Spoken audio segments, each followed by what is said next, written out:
Hello guys, welcome back to my YouTube channel. ಇವತ್ತಿನ ನಮ್ಮ ಪ್ರಯಾಣ ಸ್ವಲ್ಪ ವಿಶೇಷ. ನಾವು ಇನ್ನು ದಾವಣಗೆರೆಯಿಂದ ಹೋಗ್ತಿರೋದು ನಮ್ಮ ಹೆಮ್ಮೆಯ ರಾಷ್ಟ್ರಕವಿಗಳಾದ ಕುವೆಂಪು ಅವರ ಮನೆಗೆ. ಕುವೆಂಪು ಅಂದ ತಕ್ಷಣ ನಮಗೆ ನೆನಪಾಗೋದೇನು? ಕುಪ್ಪಳ್ಳಿ, ವೆಂಕಟಪ್ಪನ ಮಗ ಪುಟ್ಟಪ್ಪ. ಕುಪ್ಪಳ್ಳಿ ಅಂದ ತಕ್ಷಣವೇ ಅದು ಹೋಗೋ ದಾರಿನೇ ಒಂಥರ ಚೆಂದ. ಎರಡೂ ಬದಿಯ ರಸ್ತೆ, ಹಸಿರು, ತಂಪಾದ ಗಾಳಿ, ಮತ್ತು ಎಕ್ಸ್ಪೀರಿಯೆನ್ಸ್ ಚೆನ್ನಾಗಿರುತ್ತೆ. ಹೋಗೋ ಜಾಗಕ್ಕಿಂತ ಹೋಗ್ತಿರೋ ದಾರಿ ಚೆನ್ನಾಗಿರುತ್ತೆ ಅಂತ ಹೇಳ್ತಾರಲ್ಲ, ಆ ಥರ. ಇವರ ಶ್ರೀ ರಾಮಾಯಣ ದರ್ಶನ ಎಂಬ ಕೃತಿಗೆ ಜ್ಞಾನಪೀಠ ಪ್ರಶಸ್ತಿಯೂ ದೊರಕಿದೆ. ವಿಶ್ವ ಮಾನವ ಎಂಬ ತತ್ವವನ್ನು ಜಗತ್ತಿಗೆ ಸಾರಿದ ಮಹಾನ್ ಚಿಂತಕರು ಇವರು. ನಮ್ಮೆಲ್ಲರ ಮಾನವ ಧರ್ಮ ಒಂದೇ ಎಂಬ ಸಂದೇಶವನ್ನು ತಮ್ಮ ಕೃತಿಗಳ ಮೂಲಕ ನೀಡಿದ್ದಾರೆ. ಕರ್ನಾಟಕ ರಾಜ್ಯ ಗೀತೆಯಾದ ಜೈ ಭಾರತ ಜನನ್ಯ ತನುಜಾತೆ ಕೂಡ ಅವರ ರಚನೆಯೇ. ಕವಿಮನೆಯ ದಕ್ಷಿಣ ದಿಕ್ಕಿಗೆ ಹೊಂದಿಕೊಂಡಿರುವ ಬೆಟ್ಟವೇ ಈ ಕವಿಶೈಲ. ಕವಿಯ ಸ್ಫೂರ್ತಿಯ ತಾಣವಿದು. ಕುವೆಂಪು ಎಳೆಯಿಂದಲೇ ಆಕರ್ಷಿತರಾಗಿ ಮತ್ತೆ ಮತ್ತೆ ಭೇಟಿ ನೀಡುತ್ತಿದ್ದ ಸ್ಥಳವೇ ಈ ಕವಿಶೈಲ. ನಾವೆಲ್ಲಿ ಹೋಗ್ತೀವಿ ಇವಾಗ? ಕುವೆಂಪು ಮನೆ. ಯಾರು ಕುವೆಂಪು? ಯಾರು ಕವಿ?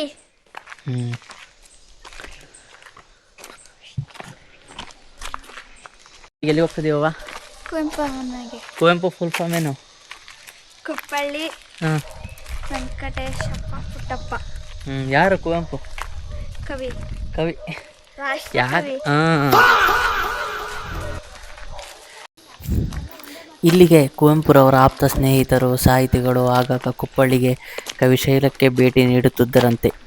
1936ರಲ್ಲಿ ಕವಿಶೈಲದ ಬಂಡೆಯ ಮೇಲೆ ದೇವರ ರುಜುವಿನ ಸಮ್ಮುಖದಲ್ಲಿ ಇರುವ ತಮ್ಮ ಹೆಸರಿನ ಅಕ್ಷರಗಳನ್ನು ಕೆತ್ತಿ ತಮ್ಮ ಭೇಟಿಯ ಗುರುತುಗಳನ್ನು ಉಳಿಸಿಕೊಳ್ಳುತ್ತಿದ್ದಾರಂತೆ.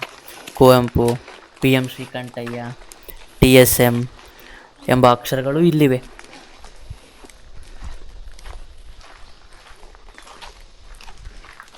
ಅವ್ರು ಮಾಡ್ತಿದ್ರು ಅಂತ ನೀವೆಲ್ಲ ಹೆಸರು ಕೆತ್ತು ಅದನ್ನು ಪವಿತ್ರ ಸ್ಥಳನ ಹಾಳು ಮಾಡೋಕ್ಕೆ ಹೋಗ್ಬೇಡಿ. ಈಗಲೇ ಹೇಳಿದ್ದೀನಿ.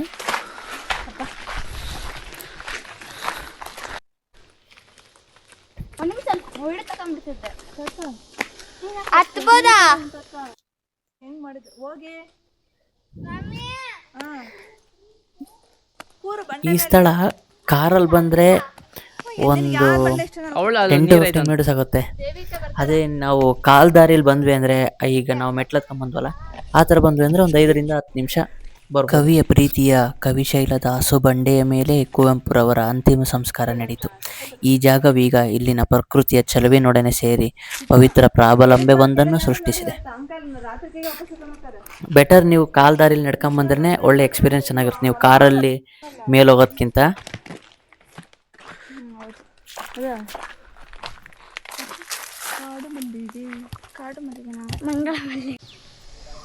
ಸುತ್ತ ಹಸಿರು, ಗಿರಿ ಶಿಖರಗಳು ಮತ್ತು ಕಾಡು, ಮಧ್ಯೆ ಒಂದು ಅಂಚಿನ ಮನೆ, ದನದ ಕೊಟ್ಟಿಗೆ.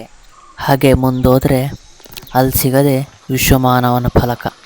ಇದರಲ್ಲಿ ಕವಿ ಕುವೆಂಪುರವ್ರ ಪರಿಚಯ, ಸಪ್ತಸೂತ್ರ, ಪಂಚಮತೂತ್ರ, ವಿಶ್ವಮಾನವನ ಗೀತೆಯನ್ನು ಕನ್ನಡ ಮತ್ತು ಇಂಗ್ಲೀಷ್ ಎರಡೂ ಭಾಷೆಯಲ್ಲಿ ಬರೆಯಲಾಗಿದೆ.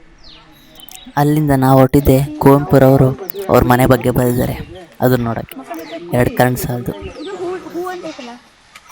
ಮನೆ ಮನೆ ಮುದ್ದು ಮನೆ, ಮನೆ ಮನೆ ನನ್ನ ಮನೆ, ನನ್ನ ತಾಯಿ ಒಲಿದ ಮನೆ, ನನ್ನ ತಂದೆ ಬೆಳೆದ ಮನೆ, ನನ್ನ ಗೆಳೆಯರೊಂದಿಗೆ ಕೂಡಿ ಆಡಿದ ಮನೆ, ನಾನು ಬಿದ್ದ ಎದ್ದ ಮನೆ, ಮೊದಲ ಬೆಳಕು ಕಂಡ ಮನೆ. ಆ ಥರ ಸಾಲುಗಳು ಮಾತ್ರ ತುಂಬ ಚೆನ್ನಾಗಿದ್ದಾವೆ. ಕುವೆಂಪು ಅವರ ಈ ಮನೆ ಅವರ ಪೂರ್ವಜರು ಕಟ್ಟಿಸಿದ 200 ವರ್ಷದ ಹಳೆಯ ತೊಟ್ಟಿ ಮನೆ. ಅದು 2 ಅಂತಸ್ತಿನ ಮಹಡಿಯ ಮನೆ ಆಗಿದೆ. ಮಧ್ಯ ಒಳಾಂಗಣ ಇರುವ ಈ ಮನೆ ಈ ಕಾಲದ ಮಲೆನಾಡಿನ ಜಮೀನ್ದಾರರ ಮನೆಯ ಮಾದರಿಯಾಗಿದೆ.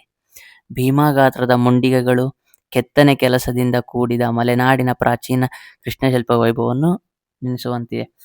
ಒಳಗೋಗಿ ತೋರಿಸ್ತಿದ್ದೆ ಗೈಸ್, ಬಟ್ ಒಳಗಡೆ ಕ್ಯಾಮ್ರಾ ಅಲೋ ಇಲ್ಲ ಅಂದ್ರೆ ಅದಕ್ಕೆ ತೋರಿಸ್ಲಿಲ್ಲ.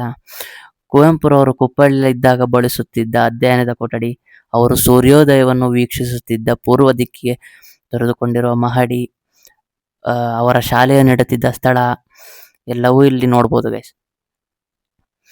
ಕೆಳ ಅಂತಸ್ತಿನಲ್ಲಿ ಪೂರ್ಣಚಂದ್ರ ತೇಜಸ್ವಿಯವರು ಸಂಗ್ರಹಿಸಿರುವ ಕುವೆಂಪುರವರ ಹಳೆಯ ಫೋಟೋಗಳು ಮತ್ತು ಅವರ ಬಂಧು ಮಿತ್ರರ ಛಾಯಾಚಿತ್ರಗಳು, ಕವಿಯ ಬದುಕಿನ ಅವಸ್ಮರಣೀಯ ಘಟನೆಗಳು ಇಲ್ಲಿ ಸಂಗ್ರಹಿಸಲಾಗಿದೆ.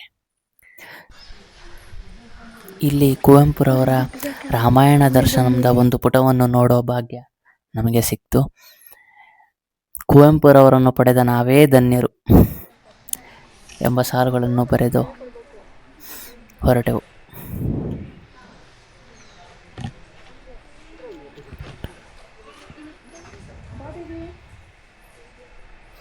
ಅಲ್ಲಿಂದ ನಮ್ಮ ಪ್ರಯಾಣನೇ ಕವಲೆದುರ್ಗ. ಅಂಕಲ್ ಆಯ್ತು, ಓಕೆನಾ ಆಯ್ತು ಅಂಕಲ್. ಸಕ್ಕತ್ತಾದ್ರು ಇಲ್ಲೆಲ್ಲ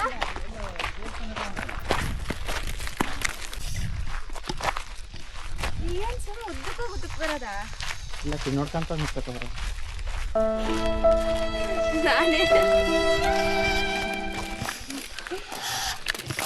ಏನು ಕೋಟೆ ಅಂದರೆ ಈಗ ಕಲ್ಲು ಇರ್ತಾವೆ ಅಷ್ಟೇ.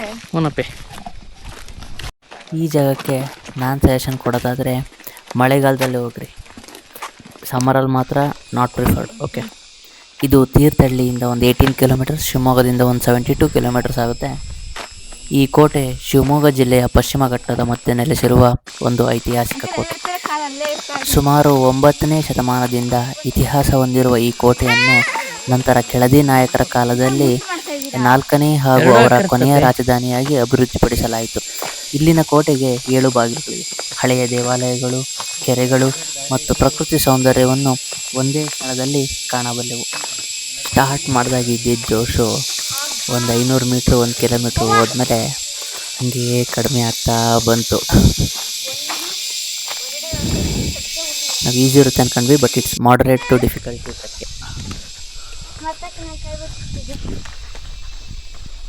A few moments later.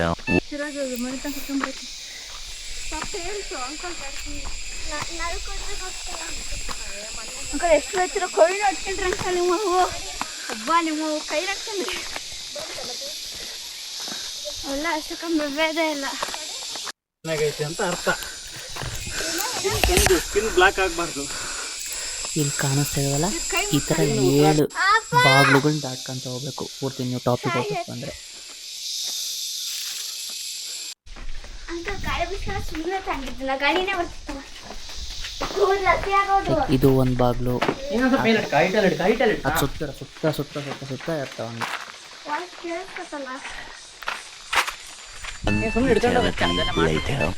Mummy ಹತ್ತಿರ ಮಮ್ಮಿ. ನಾವು ಇಲ್ಲೇ ಸಿಗುತ್ತೆ ವ್ಯೂ ಪಾಯಿಂಟು, ಇಲ್ಲೇ ಸಿಗುತ್ತೆ ಟಾಪ್ ವ್ಯೂ ಅನ್ಕಂತ ಹೋಗ್ತಾ ಇದೀವಿ, ಸಿಗ್ತಾನೆ ಇಲ್ಲ ಅಲ್ಲಿ.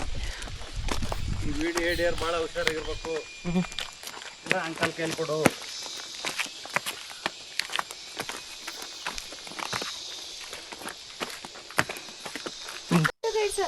ಹಾಂ,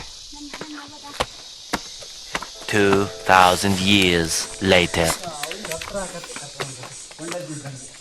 ಆದರೂ ಹಳೆ ಗೋಡೆಗಳು ಮತ್ತು ಮೀನ್ಸ್ ಒಡ್ಕೊಂಡು ಬಿದ್ದಿರೋ ಗೋಡೆಗಳೆಲ್ಲ ನೋಡೋಕ್ಕೆ ತುಂಬ ಚೆನ್ನಾಗಿರ್ತವೆ. ಇವಿನ್ನೂ ಮಳೆಗಾಲದಲ್ಲಿ ಬಂದರೆ ಫುಲ್ ಗ್ರೀನ್ರಿ ಇರುತ್ತಲ್ಲೆಲ್ಲ, ತುಂಬ ಚೆನ್ನಾಗಿರುತ್ತೆ.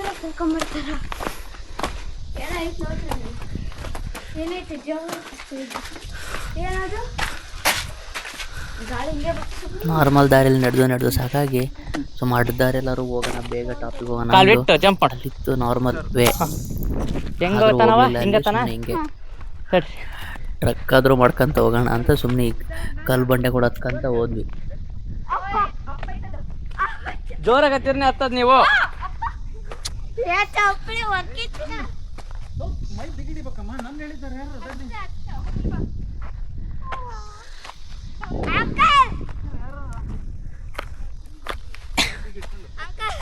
ನಾರ್ಮಲ್ ಟ್ರಕ್ನು ಬರ್ರಿ. ನಾವು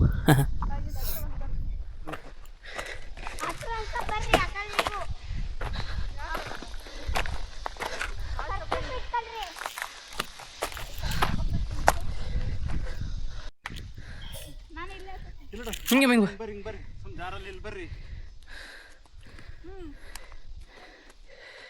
ಅವರಿಗೆ ನೋಡ್ರಿ, ಒಂದು ಅದು ಮೈ ಬಿಗಿ ಹಿಡ್ದು ಹಿಂಗೆ 2 ಕಿಲೋಮೀಟರ್ ಆಲ್ರೆಡಿ ಕರ್ಕೊಂಬಂದಿದ್ದೆ ನಾನು. ಮನ್ಸಲ್ಲೇ ಬೈಕ್ ಅಂತಿದ್ರು ಅವ್ರು 3 ಜನ ಹುಡುಗರು. ನನಗಂತೂ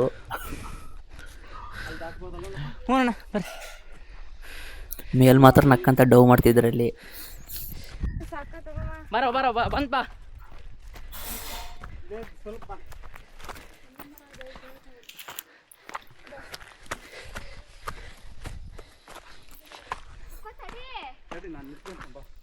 ಫೈನಲಿ ಅಡ್ಡದಾರಿಲಿ ಬಂದಿದ್ದಕ್ಕೆ ಒಂದು ಸ್ವಲ್ಪ ಬೇಗ ಸಿಕ್ತದು. ಇನ್ನೇನು ಇನ್ನೊಂದು ಬಾಗಿಲು ದಾಟಿದರೆ ಫೈನಲ್ ಡೆಸ್ಟಿನೇಷನ್ ಸಿಗುತ್ತೆ ನಮ್ಮದು.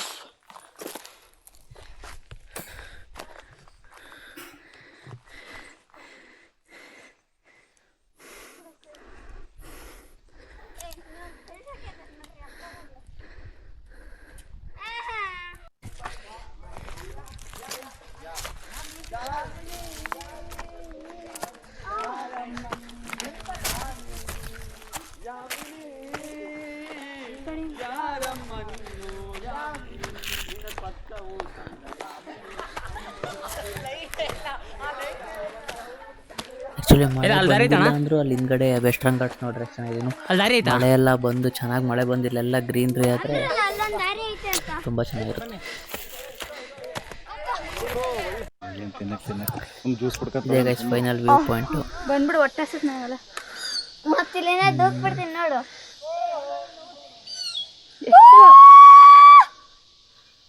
ಇದು ನಂದಿ ದೇವಸ್ಥಾನ, ಇದು ಶ್ರೀಕಂಠೇಶ್ವರ ದೇವಸ್ಥಾನ. ಅಲ್ಲೋ ಹೋಟೆಲಿ 2 ಕಿಲೋಮೀಟರ್ ಒಳಗೆ ಬಿಡ.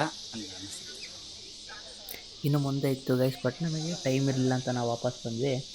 ಪಾರ್ಟ್ 2 ಸೇಂಟ್ ಮೇರಿಸ್ ಐಲ್ಯಾಂಡು ತುಂಬ ಚೆನ್ನಾಗಿರುತ್ತೆ ಗೈಸ್, ನೋಡಿ ಕಾಯಿರಿ ಅದಕ್ಕೆ ಕ್ರೇಜಿ ಇದೆ.